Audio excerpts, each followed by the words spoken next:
Today I'll show you 15 of the absolute best Blender tips I've learned while using Blender. I don't want to waste your time, so let's just get straight into it. For the first tip, if you're anything like me, you've been moving the origin point wrong your entire life. You have probably moved the object in edit mode and then moved it back to change the origin point. Or you placed the 3D cursor somewhere and set the origin to it. But you can actually select an object and hit Ctrl period to enter origin edit mode, where you can freely move the origin around. Now if you ever find yourself making a scene with a lot of the same objects, such as trees, instead of duplicating the object with Shift D and essentially doubling the poly count and making the scene heavier on your PC each time, you can use Alt D instead to instance the object. This copies the exact data from the object so it isn't heavy on your PC. But this does also mean that if you edit the original object, all instance objects will also be affected. Similarly to the last tip, in that if you have multiple of the same objects, you can select them all and go to Object, Transform, Randomize Transform and tweak the settings to give them all a natural feel.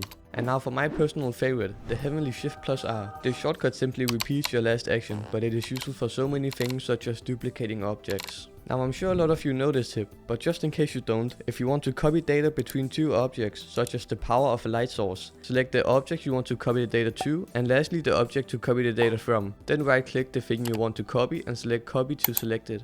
This works with basically any data in Blender. If you want to clean up a scene, you can go to File, Clean Up, Unused Data Blocks. This will delete anything like materials and textures you aren't using in the scene, so obviously be careful with this. However, if you just want to delete something like one or two materials that you aren't gonna use, you can go up here, select Blender File, and find and delete anything in the entire file. You can make the background of your scene transparent by going under Film and enable Transparent. This works for both Cycles and Eevee. Okay, this next one is kind of insane. If you just increase the noise threshold under Render and Cycles, for example to 0.1, you will render the scene so much faster, and in most scenes, you will barely be able to tell the difference in the final result.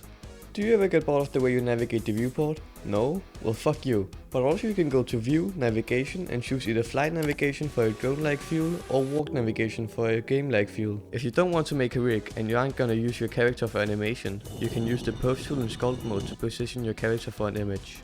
If you have a triangulated model and you want quads instead, you can hit F3 and search for tries to quads and Blender will do its best. You probably know that you can bevel edges for a smoother shape using Ctrl B, but you can actually bevel vertices by instead hitting Shift Ctrl B.